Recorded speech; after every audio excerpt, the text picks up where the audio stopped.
8 சொட்டுலேருந்து 12 சொட்டு வரையும் 3 வேலையும் ஆஸ்துமா விசிங் சைனஸ் உள்ளவங்க 3 வேலையும் வெறும் வயிற்றில் எடுக்கிறது நல்லது.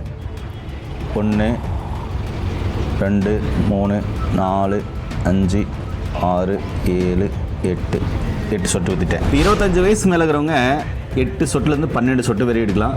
ரொம்ப சிவியராக இருக்கவங்க ஒரு 15 சொட்டு கூட எடுத்துக்கலாம். உடல் வாக்கு தகுந்த நல்லா குண்டாக இருக்காங்க அப்படின்றவங்க எடுத்துக்கலாம். இதோடு சேர்த்து பார்த்திங்கன்னா அவங்களுக்கு கண்டங்கத்திரி சூப்பு, அதே மாதிரி முசுமுசுக்க சூப்பு, முசுமுசுக்க துவையல், இது மாதிரியும் எடுத்துக்கலாம்.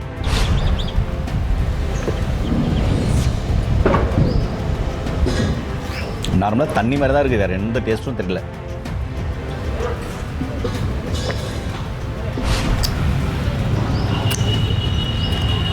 நெய் வாசம் தான் வருதுங்கய்யா.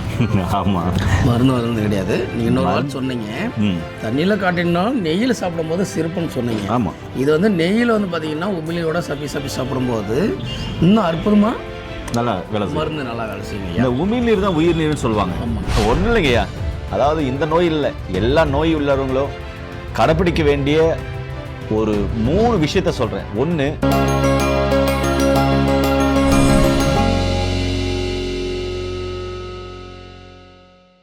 இயற்கையை மருந்து சேனலுடைய மேலும் பல பதிவுகளை தெரிந்து கொள்ள இந்த சேனலை சப்ஸ்கிரைப் செய்யவும், பெல் பட்டனை அழுத்தவும். மேலும் மருத்துவரின் ஆலோசனை பெற இந்த வீடியோவில் உள்ள எண்ணிற்கு தொடர்பு கொள்ளவும். இயற்கை மருந்துகளுக்கு வணக்கம். நிறைய பேருக்கு பார்த்தீங்கன்னா அந்த ஆஸ்துமா வீசிங் சைனஸ் பிரச்சனை, இன்லர் யூஸ் பண்ணுறாங்க, ரன்னிங் ரோஸ் இருக்குது, மூக்கில் சளியாக வந்துகிட்டே இருக்குது தண்ணி மாதிரி, அதே மாதிரி ஒட்டடச்சா ஆகுறதில்ல, ஒரு டிஸ்சார்ஜ் பட்டா ஆகுறதில்ல, ஒரு சமையலில் ஒரு வாசனை பட்டா ஆகுறதில்ல, இதனால் தும்பல் வந்துகிட்டே இருக்குது, தலையெல்லாம் வலிக்குது, நெஞ்செல்லாம் வலிக்குது, நுரையீரலாம் அப்படியே அந்த நுரையீரல் இருக்கிற இடத்துலலாம் வலிக்குது, மேல் மூச்சு கீழ் மூச்சு வாங்குது, அதே மாதிரி டிபி இருக்குது, காச நோய் இருக்குது. இப்படி நுரையீரல் சார்ந்த அனைத்து வகையான தொற்றுக்கும் மிகப்பெரிய அற்புதமான ஒரு குருமருந்தை கண்டுபிடிச்சிருக்காரு ஒரு குருநாதர். அவர் பேர் என்ன, அவர் எப்படி கண்டுபிடிச்சாரு, இது எவ்வளோ நாள் ரிசல்ட் தெரியும்? 3 நாள் ரிசல்ட் தெரியும். 3 நாள் மிகப்பெரிய ரிசல்ட் தெரியும். இந்த ஆஸ்துமா விசிங் சைனஸ் பிரச்சனைகளுக்கெல்லாம் 3 நாள் அற்புதமான ரிசல்ட் தெரியும், நீங்கள் கண்கூட பார்க்கலாம். அப்படிப்பட்ட ஒரு மாமருந்தை கண்டுபிடிச்சவர் யார், இது எப்படியெல்லாம் பயன்படுத்தலாம், ஐயாவும் நிறைய கேள்வி கேட்கணுன்றாரு. அது எல்லாமே இந்த வீடியோவில் பார்க்கலாம். வாங்க வீடியோக்குள்ள போகலாம். வணக்கம் ஐயா.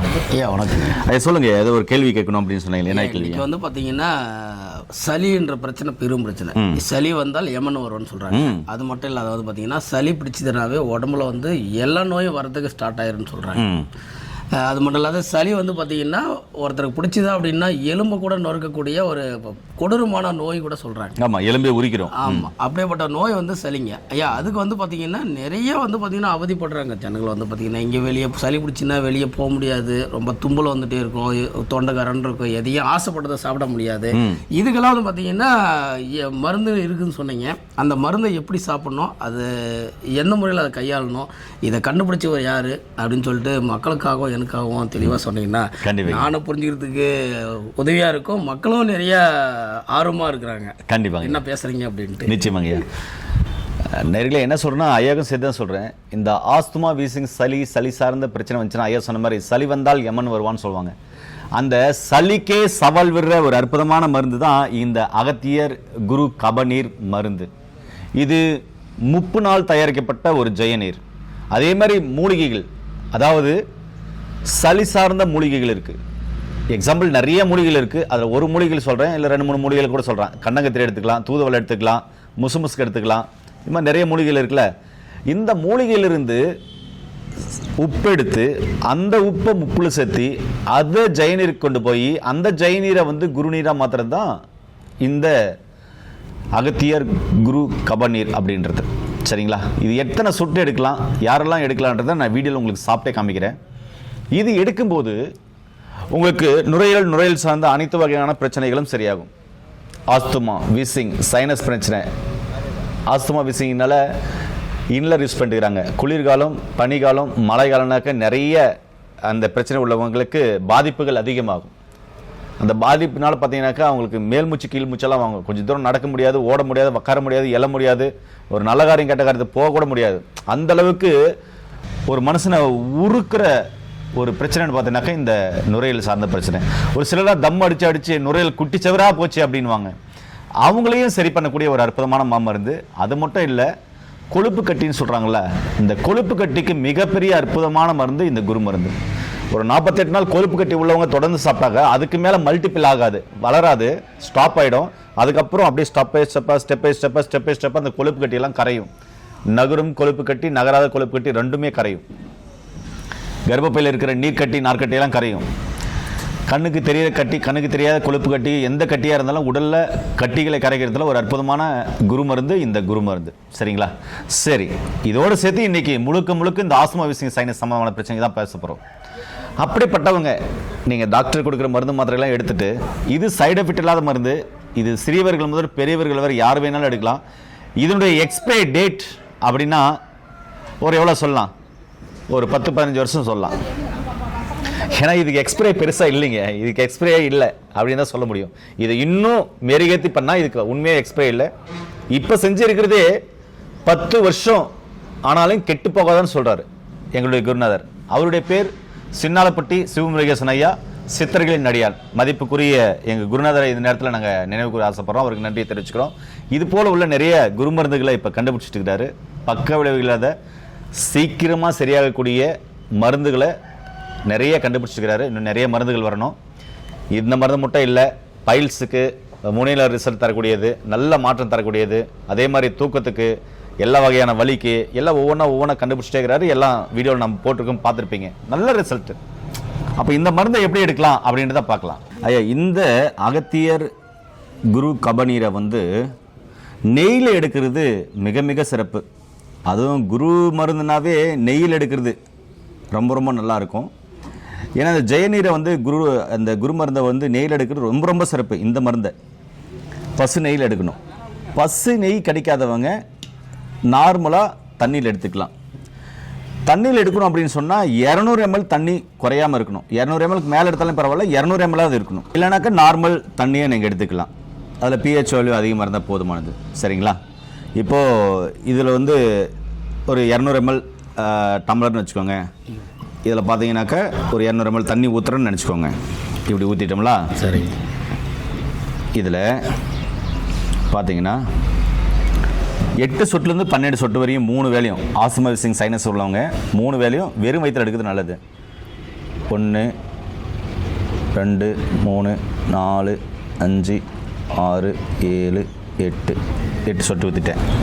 இப்போது நீங்கள் நெய் போடுங்க. தண்ணியில் சொட்டு விட்றதுங்களே, ஒரு எத்தனை சொட்டு வயசுக்கு அது வித்தியாசம் இருக்குங்களா? அதுதான், இப்போ 25 வயசுக்கு மேலே பார்த்தீங்கன்னாக்கா ஒரு 8 சொட்டுலேருந்து 12 சொட்டு வரையும் விடலாம். அதுக்கு உள்ளே இருக்கிறவங்களும் நான் சொல்லிடுறேன். இப்போ இதில் 12 சொட்டு விடலாம் பாருங்கள்.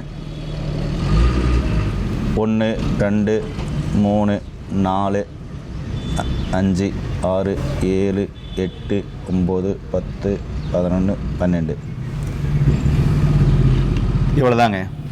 இப்போ நீங்கள் அதை குழப்பிக்கோங்க. நல்லா அதை அப்படி நல்லா தேய்ச்சி குழப்பிக்கோங்க. இப்போ 25 வயசு மேலே இருக்கிறவங்க 8 சொட்டுலேருந்து 12 சொட்டு வரை எடுக்கலாம். ரொம்ப சிவியராக இருக்கவங்க ஒரு 15 சொட்டு கூட எடுத்துக்கலாம். உடல் வாக்கு தகுந்த நல்லா குண்டாக இருக்காங்க அப்படின்றவங்க எடுத்துக்கலாம். இதோடு சேர்த்து பார்த்திங்கன்னா அவங்களுக்கு கண்டங்கத்திரி சூப்பு, அதே மாதிரி முசுமுசுக்க சூப்பு, முசுமுசுக்க துவையல், இது மாதிரியும் எடுத்துக்கலாம். இதோட அப்புறமா சுக்கு திப்பிலி போட்டு கஷாயம் இதெல்லாம் குடிச்சிட்டு வரலாம். அவங்க உடம்புக்கு ஒத்துக்காத பொருள் மட்டும் எடுக்கக்கூடாது. இதுதான் பத்தியும். இதுக்கு பத்தியும் இல்லை, அவங்க உடம்புக்கு ஒத்துக்காத பொருள் என்னவோ அது எடுத்துக்கலாம். நீங்கள் சொல்கிறது நோய்க்கு பற்றி இல்லை, உடம்புக்கு தான் பற்றி. அதான் உடம்புக்கு பற்றி இல்லை, அவங்க பிரச்சனைக்கு தகுந்த மாதிரி நோய்க்கு தான் பற்றியும். நோய்க்கு பற்றி அந்த நோய்க்கு தகுந்த மாதிரி அவங்க உடம்புக்கு என்ன ஆகாத பொருளோ அது எடுக்க வேண்டாம். இப்போ 200 ml தண்ணியில் ஒரு 8 சொட்டு போட்டிருக்கோம். இதில் பார்த்தீங்கன்னா ஒரு 12 சொட்டு போட்டிருக்கோம். இது சாப்பிட்றதுக்கு முன்னாடி 1 மணி நேரத்துக்கு முன்னாடி சாப்பிட்றது சிறப்பானது. நெய்யில் சாப்பிட்றது தான் சிறப்பானது, ரொம்ப சிறப்பானது. நெய் பிடிக்காதன்றவங்க தண்ணி எடுத்துக்கலாம். அது 200 ml குறையாமல் இருக்கணும். ஐயா, எத்தனை வயசுலேருந்து எத்தனை சொட்டு எடுத்துக்கணுங்க ஐயா? சிறு வயசாக இருந்தால் எத்தனை சொட்டு எடுக்கணும், இல்லை வயசானவங்களே எடுக்கணும், எத்தனை வேலை எடுக்கணுங்க ஐயா? இதனுடைய என்ன சிறப்பு எதனா இருந்தால் கூட சொல்லுங்கள் ஐயா. ஓகேங்க ஐயா. இப்போ 25 வயசுக்கு மேலே இருக்கிறவங்களுக்கு 8 சொட்டுலேருந்து 12 சொட்டு வரையும், அதிகபட்சம் 15 சொட்டு வரையும் எடுக்கலாம். ரொம்ப குண்டாக இருக்கும் 15 சொட்டு எடுக்கலாம். குண்டாக இருக்காங்க, ரொம்ப சிவியராக இருக்குது, இன்னரெல்லாம் யூஸ் பண்ணுறாங்க, மருந்து மாத்திரைகள்லாம் எடுக்கிறான்றாங்க போது அவங்க ஒரு 15 சொட்டு வரையும் 3 வேலை எடுக்கலாம். 12 சொட்டுலேருந்து 15 சொட்டு வரையும். ஒரு 18 வயசுலேருந்து 25 வயசுக்குள்ளே இருக்காங்க அப்படின்னு சொன்னால் அவங்க பார்த்தீங்கன்னாக்கா ஒரு 5 சொட்டுலேருந்து 7 சொட்டு வரையும் எடுக்கலாம். அதுக்கு உள்ளே இருக்காங்க அப்படின்னு சொன்னால் கீழே பர் நம்பருக்கு கால் பண்ணாக்க படித்து பட்டதாரி மருத்துவம் மூலமாக அவங்களுடைய உடல் வகை எப்படி இருக்குது, அவங்களுடைய நோயின் தன்மை எப்படி இருக்குது, அவங்களுக்கு என்னென்னலாம் உடம்புல பிரச்சனை இருக்குன்னு பார்த்துட்டு அதுக்கு தகுந்த மாதிரி டோசேஜ் குறைச்சி கொடுக்கலாம். ஆனால் இது முழுக்க சைடு எஃபெக்ட் இல்லாத மெடிசன். சரிங்களா? இது 3 வேளையும் சாப்பிட்றது நல்லது. குறிப்பாக நீங்கள் சொன்ன மாதிரி அவங்க உடம்புக்கு என்ன உணவு ஒத்துக்குதோ அந்த உணவு எடுத்தாவே போதுமானது. இப்போ உங்களுக்கு தெரியும் எனக்கு ஆஸ்மா விசிங் சைனஸ் பிரச்சனை இருக்குது, சளி பிரச்சனை இருக்குது அப்படின்ற போது நீங்கள் என்ன கூலிங்காக சாப்பிடுவீங்களா? சாப்பிட மாட்டீங்களா? அது மாதிரி பொருள்களை கட் பண்ணிக்கிறது நல்லது. ஏன்னா ஒவ்வொரு வீடியோவிலும் இது சாப்பிடுங்க அது சாப்பிட வேண்டாம் அப்படின்னு நிறைய நம்ம சொல்லியிருக்கோம். அதனால் சுருக்கமாக சொல்ல போனால் இப்படி புரிஞ்சுக்கணுன்றது தான். சரி, மற்ற மருந்துகள் எடுக்கும்போது இதோட எடுக்கலாங்களா? தாராளமாக எடுக்கலாம். அதாவது இந்த மருந்து எடுத்து நீங்கள் மற்ற மருந்துகள் எடுக்கிறீங்க அப்படின்னு சொன்னால் இந்த மருந்து எடுத்து இந்த குரு மருந்து எடுத்து ஒரு 1 hour கழிச்சு நீங்கள் வேறு மருந்துகள் எடுத்துக்கலாம். இதை பாருங்கள், இப்போ 200 ml தண்ணி அப்படின்னு 7-8 சொட்டு போட்டிருக்கோம். இதில் 12 சொட்டு போட்டிருக்கீங்க. இது நீங்களும் சாப்பிட்டு காமிங்க, நானும் சாப்பிட்டு காமிப்பறேன். எப்படி டேஸ்ட் இருக்குன்னு நான் உங்களுக்கு சொல்கிறேன் பாருங்கள். ஃபஸ்ட்டு நான் உங்களுக்கு சாப்பிட்டு காமிக்கிறேன்.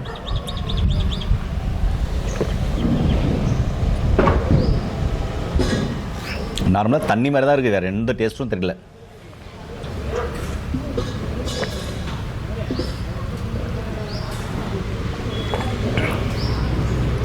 நார்மல் தண்ணி மாதிரி தான் இருக்குது, வேறு எந்த டேஸ்ட்டும் இல்லை. நீங்கள் சாப்பிட்டு காமிங்களேன்.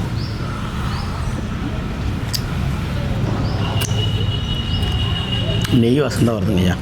ஆமாம், மருந்து வருது கிடையாது. நீங்கள் இன்னொரு நாள் சொன்னீங்க தண்ணியில் காட்டினாலும் நெய்யில் சாப்பிடும்போது சிறப்புன்னு சொன்னீங்க. ஆமாம், இது வந்து நெய்யில் வந்து பார்த்தீங்கன்னா உமிழியோட சப்பி சாப்பிடும்போது இன்னும் அற்புதமாக நல்லா வேலை மருந்து நல்லா வேலை செய்யுங்க. இந்த உமிழ்நீர் தான் உயிர் நீர்னு சொல்லுவாங்க. ஆமாம், அந்த உயிர் நீரும் இந்த மருந்தும் கலக்கும்போது அதிவேகமாக பார்த்தீங்கன்னாக்க ரத்தத்தில் போய் கலக்கும்.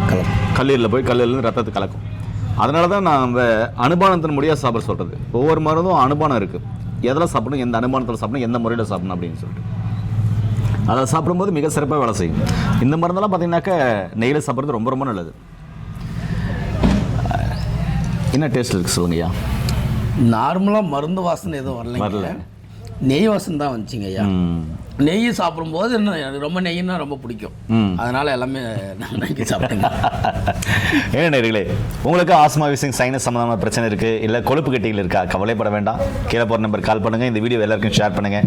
ஏன்னா நிறைய வீடியோக்கள் நம்ம போட்டிருக்கோம். அதே மாதிரி ஆஸ்மா விசிங் சைனஸ் பிரச்சனை உள்ளவங்களுக்கு பார்த்தீங்கன்னா கண்டங்கத்திரி சூப்பு, அதுக்கப்புறம் பார்த்தீங்கன்னா தூதுவளை சூப்பு, முசுமுசுக்க சூப்புக்கு, இல்லை துளசி சூப்பு, இல்லை அதில் கஷாயம், அதே மாதிரி மிளகு, சீரகம், திப்பிலி இது போட்டு கஷாயம், இல்லை சுக்கு திப்பிலி போட்டு கஷாயம் பண்ணிங்கனாக்கா நுரையில் இருக்கிற சளியெல்லாம் இருக்கும். இப்படி வெவ்வேறு பிரச்சனைக்கு, அதாவது சளியிலே பல்வேறு பிரச்சனைக்கு இது அந்த ஒவ்வொரு பிரச்சனைக்கு தகுந்த மாதிரி நம்ம இயற்கை உணவுகளோ இல்லை கஷாயங்களையோ இல்லை மருந்துகள் எடுக்கும்போது மிக சிறப்பாக வேலை செய்யும். அதனால் இந்த வீடியோ எல்லாருக்கும் ஷேர் பண்ணி விடுங்க. நீங்கள் எடுக்கிற மருந்து மாத்திரைகளோட இது தாராளமாக எடுத்துக்கலாம். எவ்வளோ நாள் ரிசல்ட் தெரியும் அப்படின்னு கேட்கும்போது நான் சொன்னேன் 3 நாளில் மிகப்பெரிய ரிசல்ட் தெரியும் அப்படின்னு. இது சொல்கிறத விட அப்படி பிரச்சனை உள்ளவங்க வாங்கி சாப்பிட்டு நீங்கள் அனுபவமாக சொன்னீங்கன்னா மிக சிறப்பாக இருக்கும். இது மாதிரி நிறைய பேர் குணமாகிட்டு வராங்க. அவங்க எல்லாரும் ரொம்ப நல்லா இருக்கணும். இந்த மருந்தை கண்டுபிடிச்சி எங்களுக்கு குருநாதர் ரொம்ப ரொம்ப நல்லா இருக்கணும். நிறைய மருந்துகளை கண்டுபிடிக்கணும். வேறு ஏதாவது கேள்வி இருக்கா ஐயா? ஐயா, பத்திய முறையில் சொல்லிட்டீங்க, எப்படி சாப்பிடணும்னு சொல்லிட்டீங்க. வேறு எதுவும் இல்லைங்க ஐயா. உங்களுக்கு வேணும் ஏதாவது உங்களுக்கு சொல்லணும்னு ஆசைப்பட்டீங்கன்னா நான் புரிஞ்சுக்கு தகுந்த மாதிரி சொல்லுங்கள் ஐயா. ஒன்றும் இல்லைங்க ஐயா. அதாவது இந்த நோய் இல்லை, எல்லா நோய் உள்ளவங்களும் கடைப்பிடிக்க வேண்டிய ஒரு 3 விஷயத்த சொல்கிறேன். 1, வாழ்வியல் முறை. நம் முன்னோர்கள் வாழ்ந்த வாழ்வியல் முறை கண்டிப்பாக மாறணும். வாழ்வியல் முறையை மாற்றுங்க, உணவியல் முறையை மாற்றுங்க, பேலன்ஸ் டயட் சரிவிகித உணவை எடுத்துக்கோங்க. இந்த பேலன்ஸ் டயட்டை பற்றி இப்போ யாருமே சொல்ல மாட்டேன்றாங்க. இதை நான் நிறைய வீடியோக்களை சொல்லியிருக்கோம், அதையும் பார்த்து கடைப்பிடிங்க. இந்த நோய்க்கு மட்டும் இல்லை, எல்லா நோயும் குணமாகணும், நோயே வரக்கூடாதுன்ற போது இந்த 3 விஷயத்தை கடைப்பிடிச்சிங்கன்னா போதுமானது. மீண்டும் ஒரு அருமையான பதிவில் உங்களை அனைவரும் சந்திக்கும் வரை உங்களுக்கு விடைபெறும் குடும்பத்தில் ஒருவனாக உங்கள் அன்பு சோனாரிதாஸ். நன்றி, வணக்கம். வணக்கம் ஐயா.